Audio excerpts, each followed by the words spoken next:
Господи Исусе Христе, Сине Божий, помилуй меня грешного. Отца и Сына и Святого Духа. Аминь. Возлюбени во Христа Бога, братья и сестры, най-мили наши Лазарки, и годинава не почестите со вашето доаѓање, облечени во царски одејанија, во облека каква што и европските царици, кои што се сметаат себе си за најбогати, не можат да се облечат. Толку убаво и толку раскошно. И сето тоа во чест на денеславениот свети Лазар, 4-дневен, братот на сестрите Марта и Марија, две, ако можам така да се изразам, евангелски хероини, кои што заедно со нивниот брат му биле големи пријатели на Христа Богочовек. Денеска го читавме Светото Евангелие според Јован, во кое што се вели дека Христос далеку од Ерусалим, некаде во Капернаум, покрај самото Тиберијадско езеро, ја добил веста за смртта на неговиот сакан пријател Лазар. И потоа Христос се обиде таа вест да ми е пренесе на неговите ученици, светите апостоли, ама на еден преносен начин. Така што им кажа дека Лазар заспа. А апостолите што чуле дека заспал, а беше тој тешко болен. Тоа според нив бил добар знак дека брзо ќе оздрави. А Христос им кажа дека сака да отиде да го пробуди. И тие повторно со нивната умисла дека Лазар заспал со сон, а не смртно. И тогаш Христос отворено им кажа дека нивниот заеднички пријател умре. И потоа се разви полемика, дали тоа ќе се случише ако Христос беше таму, заедно со него. Апостолите толку многу го сакаа Лазар, што светиот апостол Тома предложил, ајде да отидем и ние со него да умрем. Како и да тие го напуштија Капернаум и дојдаа во Ерусалим и побараа да се сретнат со сестрите, кои што биле во тага. Нивниот дом бил полн со нивните сограѓани, пријатели од еврејско потекло. И тие плачеле со Марта и Марија за да ги утешат. Но утехата многу тешко доаѓа. И потоа сестрите се сретнаа со Христос, откога слушнаа дека тој доаѓа да го посети нивниот дом. Ако беше тука, повторно се слушнаа зборовите, нашиот брат Лазар немаше да умре. А Христос им каже, дека токму затоа и доаѓа, за да го воскресне нивниот брат.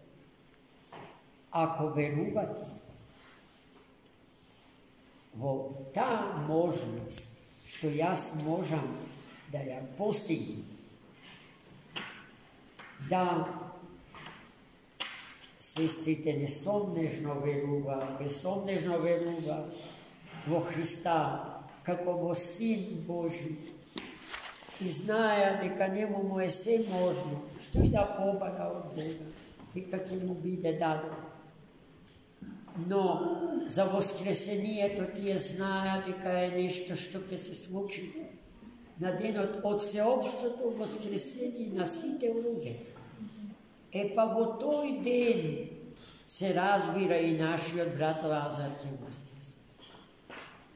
Јас сум животот и воскресението, им кажа. Ако верувате, ќе ви биде по вашата вера. И потоа тој побара да го однесат на гробот од Лазар. Каде е Лазар? Праша Христос. Како да не знае каде. Сега Христос настапува како човек. Иако како Бог се знае. И потоа, после тоа прашање, сестрите му кажа, дојди и види. Го однесва на гробот, пошто е длабен од пештери, прекриен со огромен камен. И потоа Христос заповеда да го тргнат каменот од гробот. Но му беше речено дека тоа што сака да го направи не е баш најпаметно, бидејќи телото на нивниот брат веќе 4 дена почива во гроб.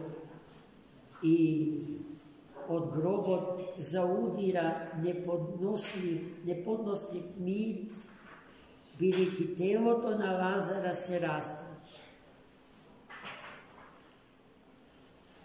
Но послушноста си го направи своето. Каменот беше тргнат. И сега Христос настапува како Бог и му заповеда на Лазар да излезе и да дојде овде. И Лазар послушно доаѓа. Кон кого Лазар е послушен? Лазар е послушен кон животодавецот и спасителот на човекот и на светот. Послушен е кон Господарот над животот и над смрт. Тоа е добар коментар на Свети Григорий Павлов. Тој кој што од ништо, од небитие, го приведе човека во битие. Истото сега го прави со Лазар. Еден човек во целосно распалени, обземен и совладан од смртта, го оживототворува. И тој доаѓа, а Христос бара од луѓето да не ги тргнат завоите, за да може слободно да се движи. Во отпустот денеска Свети Лазар го нарековме владика Кипарски. Што значи тоа? Дека веднаш после неговото воскресение Христос, откако ги испрати апостолите во мрежите на верата да го уловат сиот свет и целото човештво, Лазара го испрати на Кипар. Неговиот гроб и неговото тело до ден денеска се наоѓа таму. Мој брат Мијаки пред неколку години имаше можност да го посети градот во кој што се чува телото на Свети Лазар, а тој град е сега во турскиот дел на Кина. Таму каде што молитва нема, каде што кандило не гори и каде што храмовите се претвараат во џамии како некогаш кај нас во турското време. Големе Свети Лазар 4-дневен. Тоа што денеска со него се случува може да се третира како еден вид икона, архетипска представа на она што за некој ден ќе се случи со самиот Христос. Свети Григорий Палама во толкувањето на денешното Евангелие на едно место забележува: заре мораше Христос силно да извика: Лазаре, дојди овде. Не вели. Ама тоа го направи зарад другите. Зарад оние кои што со носот го мириса неподносливиот мирис на телото му распаѓање и со очите своји го гледа телото веќе сериозно руинирано, деструктурирано од силата на смрт. Тие треба да ги чујат тие зборови, кои што Христос не мораше зарад себе си воопшто да ги каже, не толку гласно, во секој случај многу потивко. Свети Григорий Палама вели дури воопшто да не ги каже, зашто во Христос доволно е да се роди волјата за тоа. Пазите, која е силата Господ? Доволно е да се роди волјата за воскресението Лазарово и без да се тргне огромната камена плоча наметната врз гробот Лазарев. Лазар ќе излезеше од гробот на ист начин како што телото Христово во недела ќе воскресне, така што нема да ја помести гробната плоча, туку ќе помине низ неа. Зашто телото слободно од гревот, од смртта, ја има, условно да се изразам, квалитетот на астралност, на секоја присутност. И него материјата, грубата материја во распаѓање не може да му биде пречка за да го добие местото што го сака или местото што е побарано од него. Таа вера, браќи и сестри, да ја имаме и ние.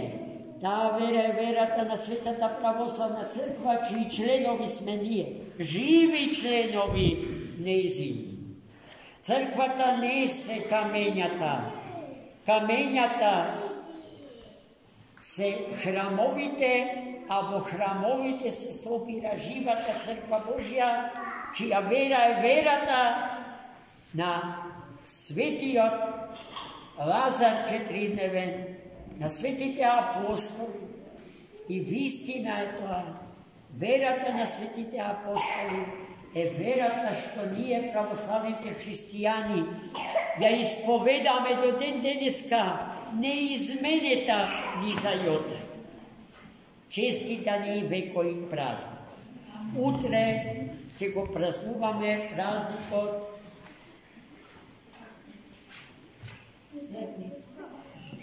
Цветници. На утрешен ден Христос, царот на славата, господарот на животот и на светот, најкротко, најсмирено, како слуга, јавајќи магаре, ќе влезе низ златните порти во свештениот град Ерусалим. Ќе имаме осветување на врбови гранчиња, во неможност да ги имаме палмовите гранчиња. a palmovite grančinja, kako i vrbovite grančinja, gi simbolizira hristijanskite dobrodeti. Gledajte zašto građanite na Jerusalim Hrista Gospoda ga dočeka, su palmovi grančinja voračce, su cvetovi i palmovi granki, postilajte go patot po što pominuvaše. Hristos ne kako imperator, kako što Jevrejite go očekuva, tuku kako smireni protok sluga, ko što ne dojde za da mu služime, tuku da ni posluži. Amin. Amin.